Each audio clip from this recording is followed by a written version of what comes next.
ada cerita lagi nih, saya ingat nih. Kehebatan doa, teman-teman. Maksudnya terhadap apapun yang kita harapkan, kecintaan kita terhadap apapun, utamanya ke lawan jenis. Ada suatu cerita nih, hebatnya doa ya. Hebatnya bergantung sama Allah. Dulu itu ada nenek-nenek punya cucu.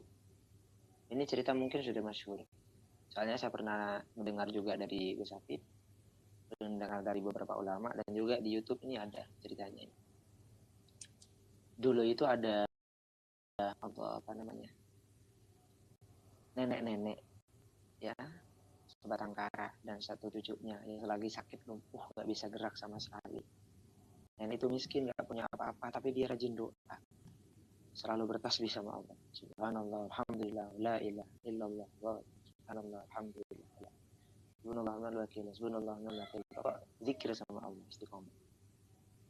Nah, suatu ketika nenek itu sudah berobat kemana-mana, tapi hanya ada satu dokter yang bisa menyembuhkan penyakitnya cucunya ini. Dokter siapa namanya saya lupa. Tapi dokter itu dari jauh. Dan ketika mau pergi ke rumah nenek itu masih melewati ibaratnya lain negara lah gitu. Lain negara gitu, lain negara. Berarti masih harus keluar negeri dulu gitu supaya cucunya bisa sembuh. Kata sih para dokter yang telah didatangi sama nenek itu. Suatu ketika dokter yang dimaksud nenek itu mau bepergian.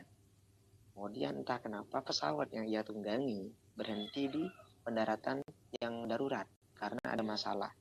Masa ketika hujan, dokter itu keluar menelusuri jalan, turun dari pesawat menelusuri jalan, dan adalah gubuk tua di sana. Di sana itu nggak ada sinyal, nggak ada apa-apa karena memang pendaratan darurat. Ada gubuk tua, akhirnya diketok. Assalamualaikum.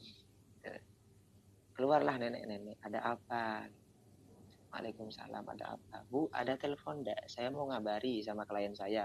Kalau saya di sini lagi ada problem, lagi ada masalah dan mungkin jadwal seminar saya ditunda gitu.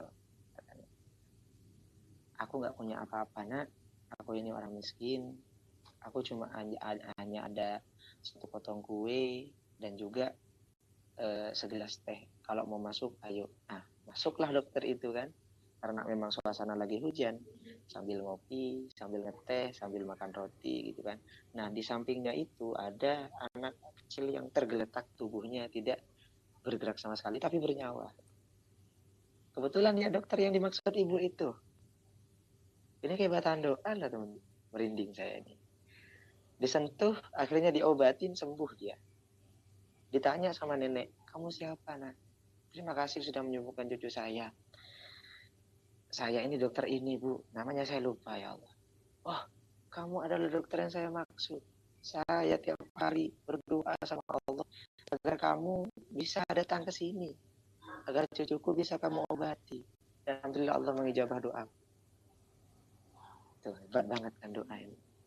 Kurang yakin lagi apa coba kita dengan cerita ini, kita ambil hikmahnya coba. Kalau kita memang benar-benar bersungguh-sungguh, gini deh, kita mau ngelamar masuk kerja, ya. Ini kita secara logika aja.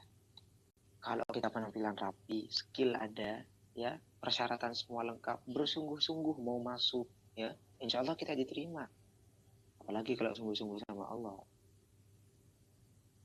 Itu yang buat perusahaan itu Allah kok, cuma lewat perantara manusia. Iya, serius. Yang jadi bosnya itu Allah yang buat itu. Kenapa nggak ambil hatinya lewat Allah aja?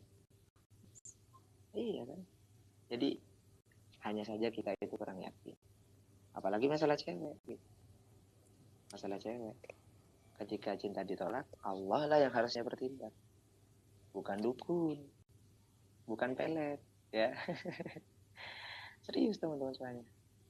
Yang menciptakan semua ilmu adalah Allah kok. Yang menciptakan ilmu pelet itu siapa? Allah.